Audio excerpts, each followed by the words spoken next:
Isang napakalakas na bugso ng putik, bato, yelo at tubig ang biglaang humampas sa border area ng Nepal at China, dahilan para maraming residente at biyahero ang halos mawalan ng pagkakataong makalikas.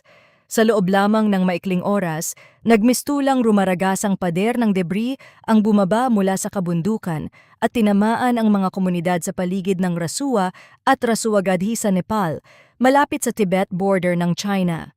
Wasak ang ilang kalsada at tulay, may mga bahay na tinangay at malaking bahagi ng mahahalagang infrastruktura sa lugar ang matinding na pinsala. Sa pinakahuling bilang, hindi bababa sa 157 katao na ang kumpirmadong nasawi sa Nepal, habang daan-daan pa ang patuloy na hinahanap. Kasama sa mga nawawala ang ilang lokal na residente, security personnel at mga dayuhan o biyaherong nasa border area nang mangyari ang sakuna.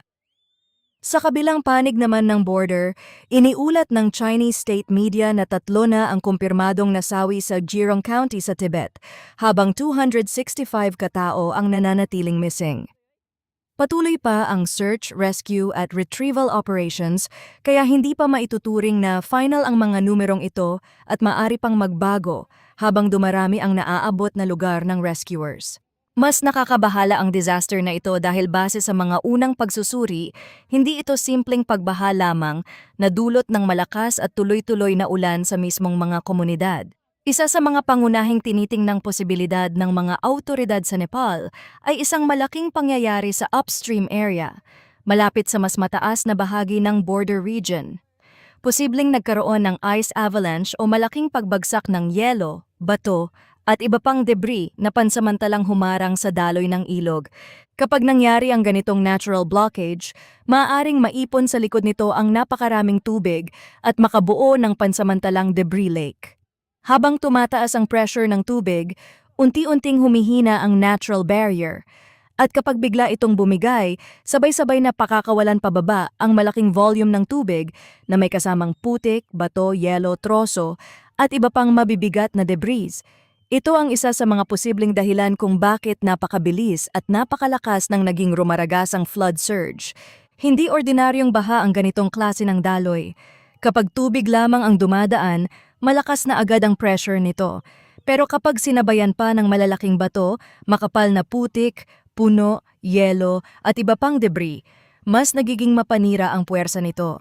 Para itong gumagalaw na masa na kayang bumangga sa mga istruktura ng napakalakas. Sa loob lamang ng ilang minuto, pwede nitong gibain ang mga bahay, tangayin ang sasakyan, putulin ang mga poste, at tuluyang wasakin ang mga tulay at kalsadang dadaanan nito.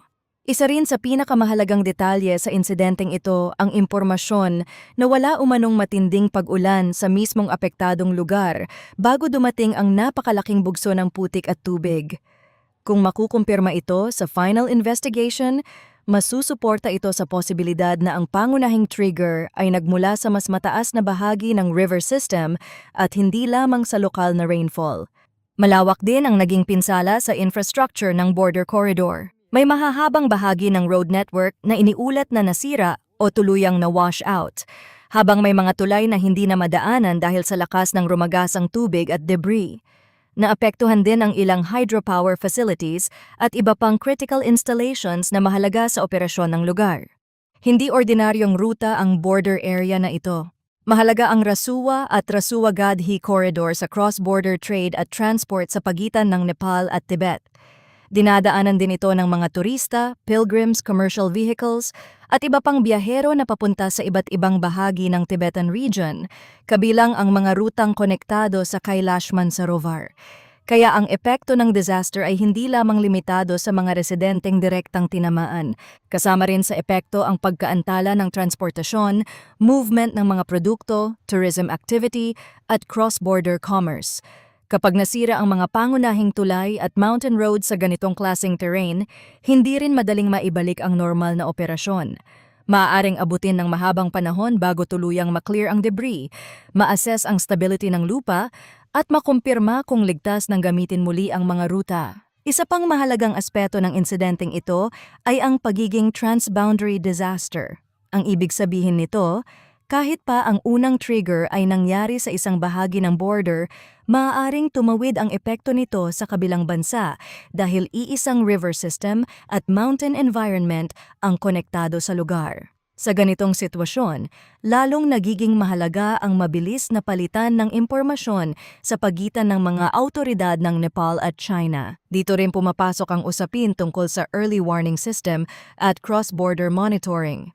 Sa mga glacier-fed rivers at matataas na mountain areas, maaaring magkaroon ng malalaking pagbabago sa yelo, lupa, o daloy ng tubig na hindi agad nakikita ng mga komunidad sa ibaba. Kung may monitoring system na makakadetect ng biglaang blockage, ice collapse, or mabilis na pagtaas ng tubig sa upstream area, maaaring magkaroon ng pagkakataong makapagbigay ng babala sa mga downstream communities.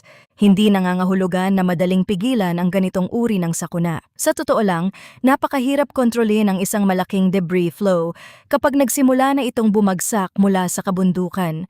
Pero sa ganitong klaseng emergency, kahit ilang minutong warning lamang ay maaaring maging napakahalaga. Ang ilang minuto ay pwedeng maging sapat para makalayo ang mga tao sa riverbank, makapunta sa mas mataas na lugar, o makaiwas ang mga sasakyan sa mga tulay at kalsadang posibleng tamaan.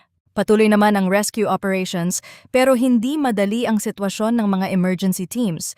Bundok ang terrain, maraming bahagi ng kalsada ang naputol at may mga tulay na hindi na magamit. May mga lugar ding maaaring hindi pa stable dahil sa makapal na debris, gumagalaw na lupa at posibilidad ng panibagong pagguho. Dahil dito, mas mabagal ang pagpasok ng heavy equipment at mas mahirap makarating agad sa lahat ng komunidad na nangangailangan ng tulong. Ito rin ang dahilan kung bakit hindi pa maaaring ituring na final ang kasalukuyang death toll. Habang mas maraming isolated areas ang naaabot, mas nagiging malinaw ang tunay na lawak ng pinsala at ang bilang ng mga nawawala. Posible ring may mga lugar na hindi pa kompleto ang communication dahil sa nasirang kalsada, power lines, or communication infrastructure. Sa kabuuan, ang nangyari sa Nepal-China border ay nagpapakita kung gaano kabilis maging catastrophic ang isang mountain disaster kapag nagsabay ang yelo, tubig, bato, landslide debris, makikitid na river valleys, at limitadong warning time. Ang isang natural blockage sa upstream area ay maaaring magmukhang tahimik sa simula, pero kapag bumigay ito, napakalaking volume ng tubig at debris ang maaaring bumaba ng sabay-sabay patungo sa mga komunidad sa ibaba. Sa ngayon, ang pinakamahalagang impormasyon ay malinaw. Malawak ang pinsala, marami na ang nasawi, marami pa ang nawawala, at nagpapatuloy ang rescue at recovery operations sa magkabilang panig ng Nepal at China.